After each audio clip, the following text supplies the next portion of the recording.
News 18 Urdu सबसे दरख्वास्त कर रहा है, आप जो है जरूर वैक्सीनेशन करवाइए।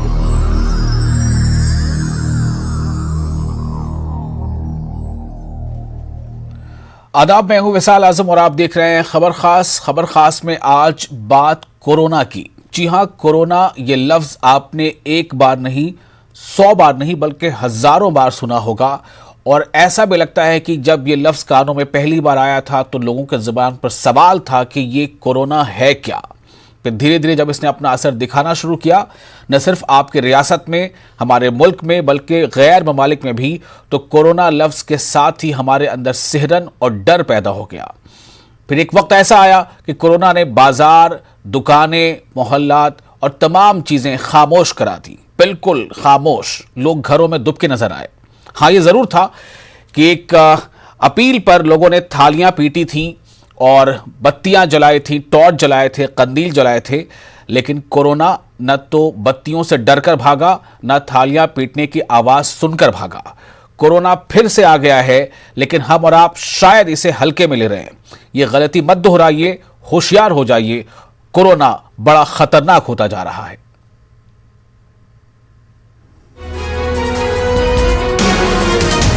आज मैंने भी वैक्सीनेशन करवाया है, बहुत ही आसान तरीका है।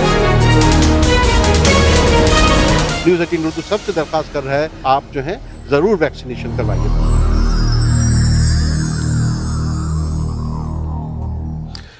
जी हां नाज़रीन, बहुत अलर्ट रहने का वक्त है, बहुत ज्यादा होशियारी बरतने का वक्त है। आप ये ना देखें कि भीड़ में कौन कौन जा रहा है और कहां कहां भीड़ हो रही है, खा वो सियासी भीड़ हो या शादियों की भीड़ हो या कोई और दीगर तरह की भीड़ हो।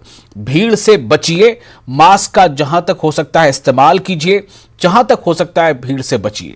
और सबसे अहम बात, आज की तारीख से 45 साल जिनके भी पूरे हो चुके हैं, उन्हें वैक्सीनेशन की जा रही है, उन्हें टीका लगवाया जा रहा है। अगर आप भी 45 साल आपके पूरे हो चुके हैं तो आप अपने शहर में, अपने इलाके में जहां भी सरकारी अस्पताल है या वैक्सीनेशन सेंटर है, आप मालूम कीजिए और वहां जाकर टीकाकारी कराइए।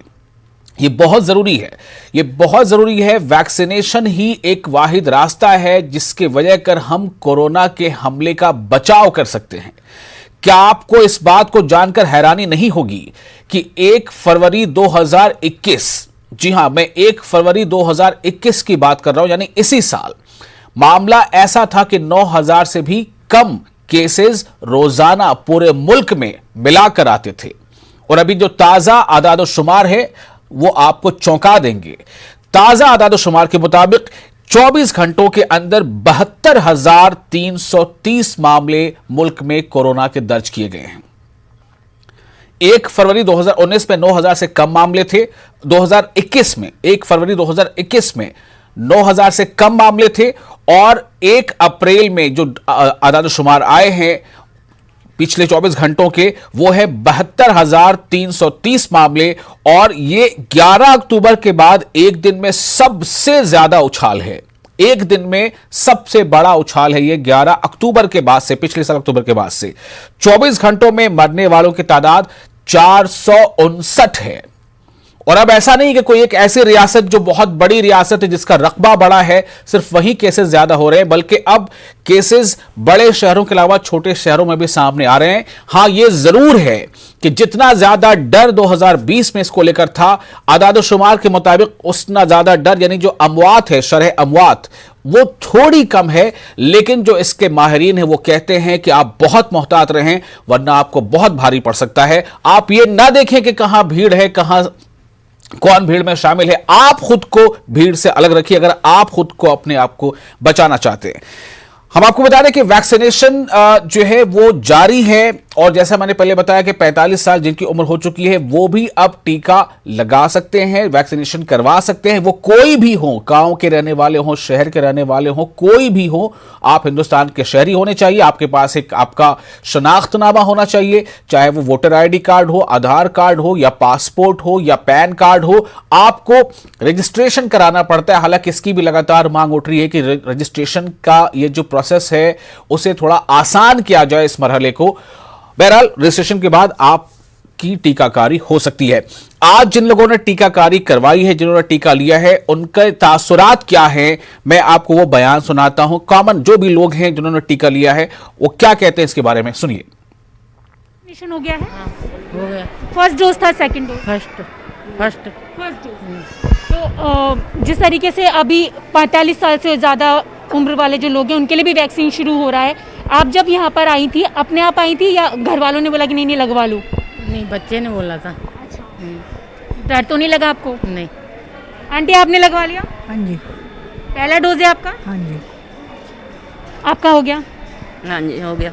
तो डर तो नहीं लगा था? मैं नहीं डरती जो लगवाया कोई डर नहीं है, कोई दर्द भी नहीं हुई, कुछ भी नहीं हुआ, तो डर किस बात का। मेरे को ये भी नहीं है कि कोई बुखार होगा, बुखार भी नहीं होगा, कुछ नहीं होगा। तो आप सेकंड डोज आप लगवाएं? पहला है। मतलब सेकंड डोज के लिए फिर बुलाया गया? हाँ जी, हाँ जी, 15 मई को बोला है। टोटल 13 लोग आए हैं, उसमें से 70-80% लोग 45 प्लस के आ रहे हैं अभी। जितने भी 6 साइट पे चल रहा है तकरीबन 80% लोग 45 प्लस के आए हैं। यानी कि लोग अब वैक्सीनेशन के लिए सामने खुद से आ रहे हैं? जी बिल्कुल, खुद से सामने आ रहे हैं लोग। 45 प्लस वालों को आज से। तो ये आपने सुना, टीकाकारी के लिए लोग जा रहे हैं, तो उनके रिएक्शंस क्या हैं। हमारे साथ इस मौजू पर बातचीत करने के लिए कई मेहमान हैं, हम उनका तारुफ करा देते हैं। हमारे साथ रमन मलिक हैं, तर्जुमान बीजेपी के, और डॉक्टर सहला अग्रवाल हैं, फिजिशियन हैं। हम उनसे जानेंगे इसकी बारीकियां क्या हैं। और साधना भारती हमारे तर्जुमान है, कौमी तर्जुमान कांग्रेस की। आप तीनों का बहुत इस्तकबाल है। कुछ देर में हम उम्मीद करते हैं कि हमारे साथ हमारे नुमाइंदे भी जुड़ेंगे बेंगलुरु से, आशिक मुल्की। सबसे पहले डॉक्टर साहब, मैं आपके पास आऊंगा ये जानने के लिए, मैं चाहूंगा कि आप अपनी जुबान से लोगों को ये बताएं कि वैक्सीनेशन का ये जो मरहला अब उन लोगों के लिए जो 45 साल जिनकी उम्र हो चुकी है वो वैक्सीनेशन करा सकते हैं, प्रोसेस क्या है इसके लिए? जी, प्रोसेस बड़ा सिंपल है। आपको रजिस्टर करना है। आप चाहे हॉस्पिटल जाके रजिस्टर कर लें जो आपके पास है, या आप कोविन जो आपका हमारा ऐप है उस पर रजिस्टर करें। और उस पर रजिस्ट्रेशन दिन ब दिन आसान होती जा रही है। जब हमने शुरू में, हम लोगों को तो दोनों डोज लग चुकी है, तो जब हमने शुरू में अपने आप को रजिस्टर किया था उसकी जो मुश्किल थी और आज जो आसानी है उसमें जमीन आसमान का फर्क है। और बात यह है कि वैक्सीनेशन सबको करनी ही करनी है, इससे डरने का कोई वजह ही नहीं उठती है। तो आप अपने आप को रजिस्टर कराइए, जाके जहां पर आपने रजिस्टर कराया है वहां पर वैक्सीन लगवाइए। और एक्चुअली थोड़े दिन की बात है, आज तो 1 अप्रैल है, फर्स्ट डे ही है। 2-4 दिन में आप देखेंगे कि वॉक-इन्स भी खुल जाएंगे, कि आप जब वॉक इन करेंगे तो वहां पर वैक्सीन लग रही है तो आप इमीडिएटली रजिस्टर करा के कर सकते हैं। जी, तो ये एक आसान जो है मरहला है, और इसके बारे में बता रहे थे। मैं आपको बता दूं कि तहसीन मुनव्वर जो हमारे सीनियर एडिटर हैं, उन्होंने भी वैक्सीनेशन कराई है, और किस तरह से उन्होंने एक वैक्सीनेशन के बाद के तासुरात को बताया है, और ये अपील की है, न्यूज़ 18 उर्दू ने क्या अपील की है आम आवाम से, वो भी आपको हम सुनाते हैं। हुकूमत ने 45 साल से ज़्यादा लोगों के लिए वैक्सीनेशन आज से शुरू कर दिया है, और उसमें आज मैंने भी वैक्सीनेशन करवाया है। बहुत ही आसान तरीका है। आप आरोग्य सेतु पर जाकर या कोविन साइट पर जाकर इसको रजिस्टर करवा सकते हैं, और जो भी आपके लिए अवेलेबल तारीख है उस तारीख में जाकर इसको कर सकते हैं। और इसके साथ जो है बहुत आसानी के साथ आप अपना जो भी आईडी प्रूफ है वो लेकर जाइए। बहुत सहूलत के साथ इंतजामात हैं। 45 साल की उम्र से ज़्यादा जो भी लोग हैं उनके लिए ज़रूरी है कि वैक्सीनेशन कराएं। ये पहली डोज अगर आप आज ले लेंगे तो इंशाल्लाह जो है आपके अंदर एंटीबॉडीज़ जो हैं कुछ दिनों में बनने शुरू हो जाएंगे। उसके बाद जब दूसरी डोज का नंबर आए तो आप डोज ले लीजिए। सभी से अपील की गई है, जो मजहबी रहनुमा हैं वो भी अपील कर रहे हैं, दीगर सियासी रहनुमा भी अपील कर रहे हैं, सभी अपील कर रहे हैं कि वैक्सीनेशन जो है वो बहुत ज़रूरी है। और आज से जो 1 अप्रैल से जो वैक्सीनेशन की पहली डोज शुरू हुई है वो आप लगा सकते हैं। सरकारी अस्पतालों में भी और गैर सरकारी अस्पतालों में भी वैक्सीनेशन जारी है, और इसके लिए ज़्यादा से ज़्यादा तादाद में आप जो है वैक्सीनेशन करवाइए, ताकि आप वैक्सीन से जो है बचाव के जो है, अब ये जो कोरोना है, कोविड-19 जो है, इससे बचाव के आप काम कर सकें। और आप सबसे हम दरख्वास्त कर रहे हैं, न्यूज़ 18 उर्दू सबसे दरख्वास्त कर रहा है, आप जो है ज़रूर वैक्सीनेशन करवाइए। न्यूज़ 18 उर्दू के लिए तहसीन मुनव्वर। तो ये आपने सुना कि ये मरहला बहुत आसान है, बहुत मुश्किल मरहला नहीं है ये, और इसे हम सबको करना चाहिए। अब मैं आता हूं इस बात बारे में सवाल करने के लिए कि आखिर ये क्यों मुश्किल होता जा रहा है। रमन मलिक साहब और साधना भारती साहबा, मैं आप दोनों से थोड़ा सा और चाहूंगा कि थोड़ा सा आप हमें वक्त दें। डॉक्टर साहबा, मैं आपके पास आ रहा हूं। शैला अग्रवाल, मुझे ये बताइए कि जब 1 फरवरी 2021 में कोरोना के मामले 9,000 से भी कम होते हैं, 1 फरवरी 2021 में 9,000 से कम, और ये 1 अप्रैल यानी कि जो 31 मार्च का जो डेटा है वो 72,330 कैसे पहुंच जाता है? जी, और मैं आपको ये बताऊं कि इस डेटा की खास बात यह है कि इसमें ज्यादातर जो विक्टिम्स हैं या जो पेशेंट्स हैं वो यंगर जनरेशन है, वो जो है 20 से 35 वाले हैं। तो हुआ यही है कि वैक्सीनेशन तो हेल्थ वर्कर और एल्डरली की हुई है और लापरवाही यंगर जनरेशन ने शुरू कर दी है। और काफी जगह पे ऑफिसेस भी खुल गए हैं, स्कूल भी आप देखेंगे कि वो ऑल्टरनेट डे करके उन्होंने शुरू कर दिया है। तो अभी भी हम उस मौजू से निकले नहीं हैं, कोरोना अभी भी यहाँ है। तो अब मेरी आज जब आपके थ्रू हम मीडिया से बात कर रहे हैं और रिक्वेस्ट ये है कि वैक्सीनेशन आप सबके लिए खोल देना चाहिए। जब लग रहा है कि भाई अलग अलग जो एज ग्रुप के लोग हैं वो इफेक्ट हो रहे हैं, और नंबर ऑफ केसेस तो देखिए, नंबर ऑफ केस में एज ग्रुप वाइज डेटा नहीं दिया जा रहा है। नंबर ऑफ केसेस एक सॉलिड नंबर आपको बताया जा रहा है कि इतने हजार केसेस, पर उसकी ब्रेकअप में आप देखें तो यंगर लोग हैं। तो मेरी गुजारिश ये होगी कि अब जैसे जैसे हमारा वैक्सीनेशन बढ़ता चला जा रहा है, आज 45 से ऊपर लगा रहे हैं, तो अब हमें यंगर लोगों के लिए भी खोल देना चाहिए। और यंगर लोगों को अभी प्रिकॉशंस नहीं छोड़नी चाहिए। देखिए, डेथ कम हो रही है बिकॉज डेथ रेट जो है वो एल्डरली पॉपुलेशन में ज्यादा था, लेकिन नंबर ऑफ केसेस तो कम नहीं हो रहे हैं। और सबसे बड़ी दिक्कत इस कोरोना के साथ ये है कि जो बुखार और जो आपने झेला 10 दिन वो तो सही है, there is something called as long corona, जो आपको सालों तक, मतलब आज जिनको पिछले साल हुआ था उन्हें आज भी जोड़ों का दर्द हो रहा है, उन्हें आज भी बॉडी एक हो रहा है। तो ये कोई आसान बीमारी नहीं है, ये कोई फ्लू नहीं है। तो सबको अपनी प्रिकॉशन। अच्छा डॉक्टर साहब, मेरा एक सवाल ये है कि मुल्क की कौन सी ऐसी रियासत है, अगर आप 4, 5, 6 स्टेट्स का नाम बता दें जहां कोरोना का डर नहीं है, जहां लोग भीड़ भाड़ में जा सकते हैं और कोरोना के लिए किसी तरह की परहेज जरूरी नहीं है? मतलब आप ये पूछना चाह रहे हैं कि टूरिज्म के लिए कहां जाए? जी, टूरिज्म के लिए सबसे नहीं, मुझे लगता है कि सवाल ये जायज है कि चुनाव कहां कराए जा सकते हैं अभी। एग्जैक्टली। तो बात यही है, तो अंडमान निकोबार में भी होके आई हूँ, वहां पर कोरोना का खतरा नहीं था और लोग भी कम थे। तो अब वहां के चुनाव का क्या हाल है ये तो आप बताएंगे। बात यह है कि हम परहेज और वो नहीं छोड़ सकते हैं। ये बात कोविड-19 कहीं कोविड-21 ना बन जाए, ये बात हमें ध्यान रखनी है। डॉक्टर साहब, आपने अगर टेलीविजन स्क्रीन पे देखा होगा चुनावी रैलियों में, मंच पे तो वो डिस्टेंस मेंटेन होता है, लेकिन सामने जो लोग बैठे होते हैं वहां बहुत जो है उसे कहते हैं देशी भाषा में ठसम ठस भीड़ रहती है। क्या आपको देखकर खुशी होती है, डर लगता है, आप हैरान होती हैं? डर लगता है जिस चीज के लिए हम हेल्थ वर्कर्स ने अपनी जान लगा दी। आज तो आप बात कर रहे हैं, यही पिछले साल की बात करें, किस तरह सब डरे हुए थे। और उस जान लगाने का नतीजा ये आ रहा है कि आप इलेक्शन रैली में जा रहे हैं। नहीं बनता।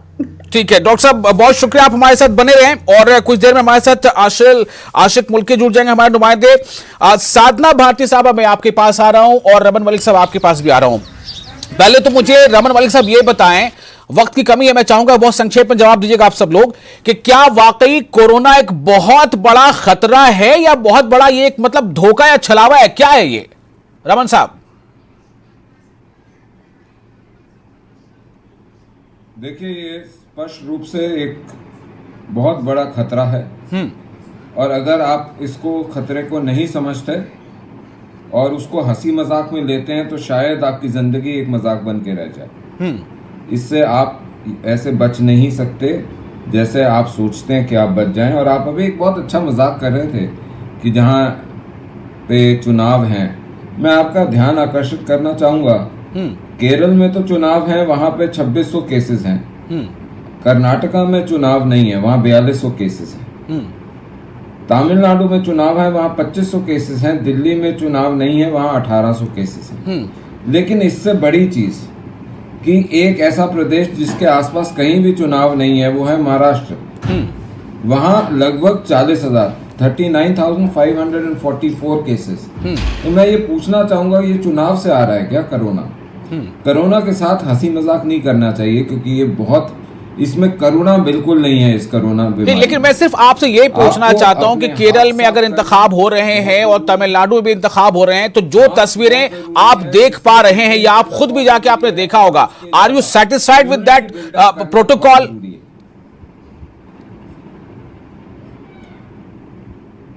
देखिए, प्रोटोकॉल को फॉलो करने की गुहार हर एक कोई लगा रहा है, चाहे वो प्रधानमंत्री हो या एक कोई बेसिक एमएलए का कैंडिडेट हो, वो भी। जी, आज ये समझना जरूरी है कि हम अभी भी विश्व भर जो है, सिर्फ मैं भारत की बात नहीं कर रहा, मैं मानवता की बात कर रहा हूँ, इंसानियत की बात कर रहा हूँ। इंसानियत अभी कोरोना के कहर से बची नहीं है। फ्रांस अपना चौथा लॉकडाउन लगाने को जा रहा है। जी बिल्कुल, हालात कशीदा है। आपने कहा, मैं थोड़ा आपको रोकना चाहूंगा, थोड़ा मुझे मौका दीजिए। साधना भारती साहब हमारे साथ मौजूद हैं, कांग्रेस पार्टी की कौमी तर्जुमान है। मैं खुद ही बता देता हूं बार बार। साधना जी, मैं आपके पास आना चाहता हूं, कितना मुश्किल है पॉलिटिकल पार्टीज के लिए कि एक तरफ तो पार्टी के फोरम से ये अपील करना कि आप जो है भीड़ में ना जाएं, आप सोशल डिस्टेंस मेंटेन करें, और फिर उसी पार्टी की जब रैली होती है तो स्टेज पर तो सोशल डिस्टेंसिंग दिखता है, लेकिन सामने साधना जी। जी देखिए आजम जी, सबसे पहली बात तो ये है कि अभी भाजपा के प्रवक्ता बोल रहे थे, बात रख रहे थे अपनी, तो उन्होंने कहा कि कोरोना चुनाव से नहीं आता। देखिए, हम भी कह रहे हैं कोरोना चुनाव से नहीं आता, परंतु कोरोना चुनाव से फैलता जरूर है। और जिस जगह मैं बैठी हुई हूँ आजम जी, मध्य प्रदेश के बालाघाट जिले में, इस मध्य प्रदेश के अंदर भी केसेस लगातार बढ़ रहे हैं, ऐसा नहीं है नहीं बढ़ रहे हैं, लेकिन केवल महाराष्ट्र पर फोकस हो जाना मुझे लगता है एक राजनीतिकरण है कोरोना का भी, और भाजपा को कोरोना का राजनीतिकरण करना बहुत अच्छे से आता है। वो हमने लगातार मध्य प्रदेश में जब लोकतंत्र की हत्या करके लूटतंत्र से सरकार बनाने के लिए गिराई गई और विधायक खरीद फरोख्त किए, तब भी देखा हमने कि तब कोरोना छुट्टी पर चला गया था। जब उपचुनाव कराने का समय आया तब कोरोना छुट्टी पर चला गया था। जब यहाँ किसान आंदोलन कर रहे थे इनके काले कानूनों के खिलाफ, तब कोरोना आ गया था। अभी भी कोरोना छुट्टी पर चल रहा है बंगाल में। और मैं ये पूछना चाहती हूँ कि ठीक है कोरोना चुनाव से नहीं आता, परंतु क्या इसका मतलब ये बन जाता है कि मध्य प्रदेश के मुख्यमंत्री शिवराज सिंह चौहान जी मध्य प्रदेश में कोरोना का रोना रोएं और ये कहें कि सभी मास्क लगाइए, सैनिटाइजिंग कीजिए, और उसके बाद वहां पश्चिम बंगाल में जाकर मास्क हटाकर और हजारों लोगों से हाथ मिलाते हुए नजर आते हैं? तो नरोत्तम मिश्रा जी ये कहते हैं कि मैं तो मास्क नहीं लगाऊंगा। तो पहले भारतीय जनता पार्टी अपने नेताओं को ये शिक्षा दे, ये समझाए कि एहतियात बरते। नहीं अभी जवाब बाद में दीजिएगा, पहले मैं अपनी बात रख रही हूँ, प्रश्न नहीं पूछ रही आपसे मैं, क्योंकि आप तो झासाराम बाबा का झूठ छाप नहीं मत समझाइए, आपका समझना नहीं है, आपसे समझना ही नहीं भाई। झासाराम बाबा का झूठ छाप चूरन बांटना बंद करो और बीच में बोलना बंद कीजिए। मेरी बात अभी कंप्लीट नहीं हुई है। भारतीय जनता पार्टी के झासाराम बाबा के बोल वचन देने वाले प्रवक्ता, आप अभी चुप हो जाइए, मेरी बात अभी पूरी नहीं। दूसरी बात, मध्य प्रदेश के अंदर ऐसा हो गया है आजम जी, आजम जी मध्य प्रदेश बोलिए। वहाँ 45 केस आए। मैं पंजाब पे जाऊंगा, 2944 केस आए। मैं सिर्फ आपको इतनी चीज समझाना चाहता हूँ कि जहाँ लोग केयरलेस होंगे वहाँ कोरोना अपना प्रहार करेगा। ये हमारी केयरलेसनेस है जो कोरोना प्रहार कर रहा है। क्योंकि अस्पतालों में हम अगर कहीं जाएं भी सही तो हमारे को अपने आप को सुरक्षित रखना आना चाहिए। दूरी मेंटेन अगर नहीं होती है तो आते ही घर में नहाना चाहिए, कपड़े उतार के धो देने चाहिए। ये तो हम कर सकते हैं ना। हमारा आज काम क्या है मैडम? हमारा काम यहाँ पे तू मैं करना है या देश को बताना है कि कोरोना अभी नहीं गया और हमको उससे लड़ना है। आपको सिर्फ अपना एक सियासी रोना रोती रहती है हमेशा। आपने अच्छा मेरे को ये बताइए, छत्तीसगढ़ के अंदर 45, छत्तीसगढ़ के अंदर ह्यूमन डेंसिटी बहुत कम है, फिर भी 4500 केसेस क्यों आए? आप बात करो। कर्नाटक में भी बहुत ही तेज रफ्तार से केसेस बढ़ रहे हैं, गुजरात में भी बढ़ रहे हैं, ऐसा नहीं है, तमिलनाडु में भी बढ़ रहे हैं, केरल में भी बढ़ रहे हैं, दिल्ली में भी बढ़ रहे हैं, कर्नाटक में भी दिल्ली में भी बढ़ रहे हैं। डबल वहां सरकार है, वहां पे दिल्ली में अब सरकार के अखराज डबल है, स्टेट गवर्नमेंट भी है, सेंट्रल गवर्नमेंट भी है। सवाल इस बात को लेकर नहीं है। देखिए, आप पॉलिटिकली इसे सिर्फ आप ऐसे जहां बोलेंगे कि फला रियासत में, चूंकि अगर हर एक स्टेट से अभी तक ऐसा नहीं है कि ट्रांसपोर्ट बंद है, एक स्टेट से दूसरे स्टेट में लोग जा रहे हैं।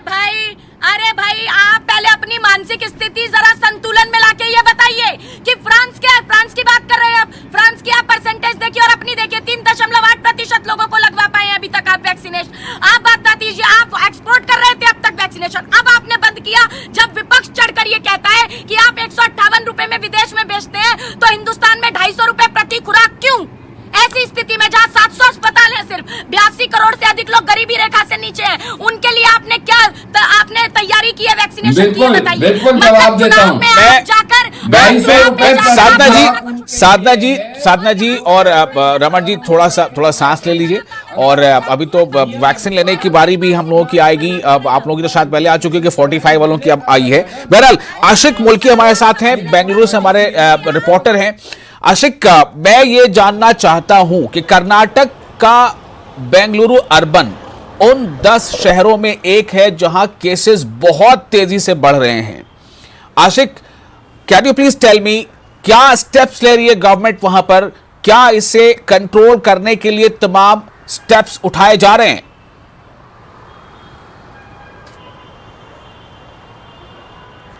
यस वसीम, के बेंगलुरु में दिन से दिन तक कोरोना केसेस बढ़ रहा है। एवरेज 2000 तक बेंगलुरु में केसेस भी बढ़ रहा है। इसलिए 3 दिन पहले बीबीएमपी ऑफिशियल के सीएम येडियुरप्पा जी के साथ एक मुलाकात भी हुई। इस मुलाकात में हेल्थ मिनिस्टर भी मौजूद थे, रेवेन्यू मिनिस्टर भी मौजूद थे, इसके साथ टेक्निकल कमेटी मेंबर्स भी मौजूद थे। इस मीटिंग में they have been took some certain decisions, you know, kind of we have to control corona in Bengaluru because day by day we are getting we are raising corona cases. Particularly we have we have raised in Bengaluru's apartment what we call in cluster modes. Already we have in Bengaluru 8 zones, 31 cantonment 31 cantonment zones. We have to took some what certain things to avoid to who are coming from Maharashtra and Kerala. They already government of Karnataka passed a circular regarding this. You know, Maharashtra and Kerala people, we have to come with that RT-PCR negative report. Those who are not ready to give that RT-PCR negative report, they are not eligible for to enter the Bengaluru city. Particularly Bengaluru already, you know, have a big corona crisis. Already Bengaluru had almost 14,000 of cases in certain things, active cases. इसलिए already 3 दिन पहले Bengaluru officials भी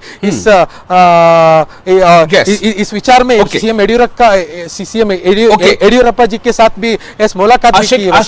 Ashik, my question is, are the people themselves, they are getting ready for that? Are they abstaining from all these? Are they practicing the protocol meant for the prevention of this?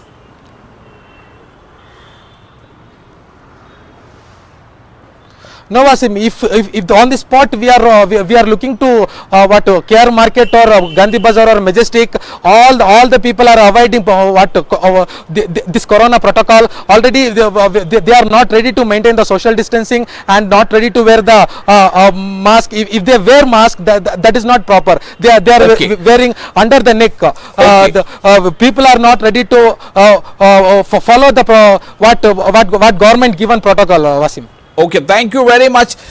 शुक्रिया आपका, आपने हमें ये जानकारी दी। अब मैं फिर से आता हूं साधना भारती साहबा के पास, रमन मलिक के पास।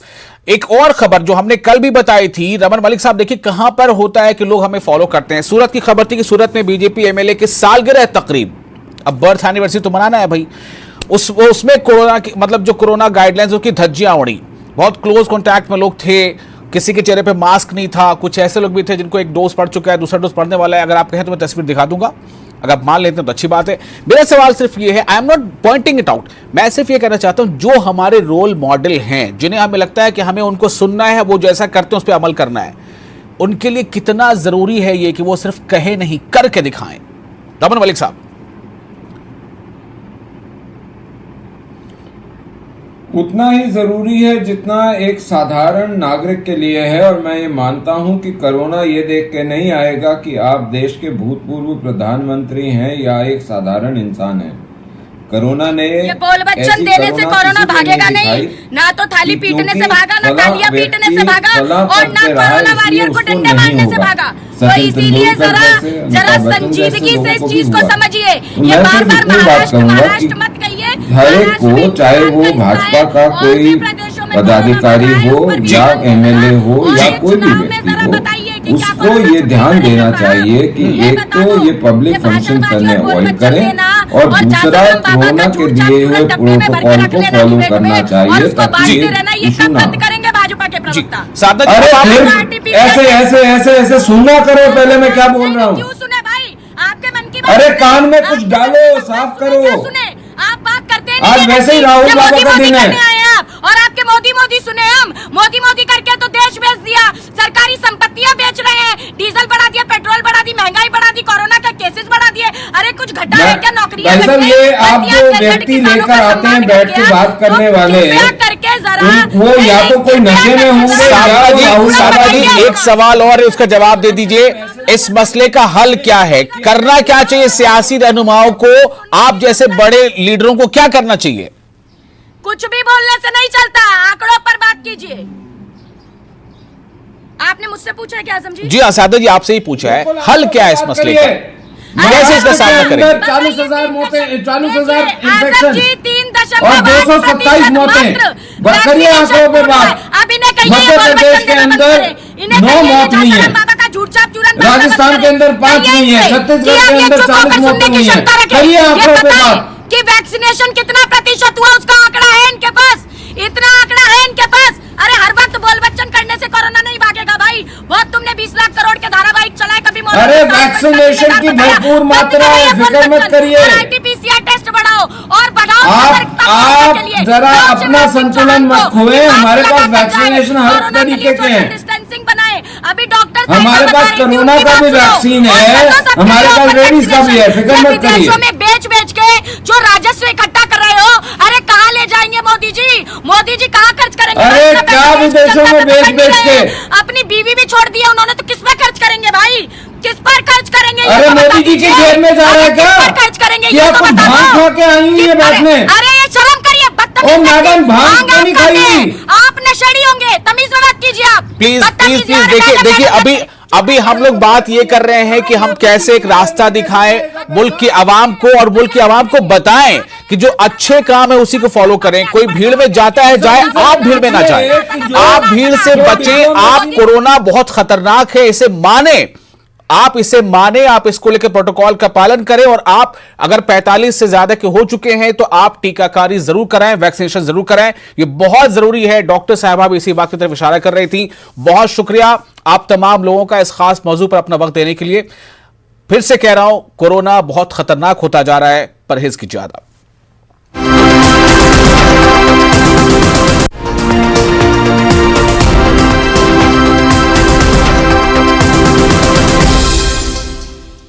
अरे भैया, तुम्हें कब से क्या? लोग ऐसी गंभीर समस्या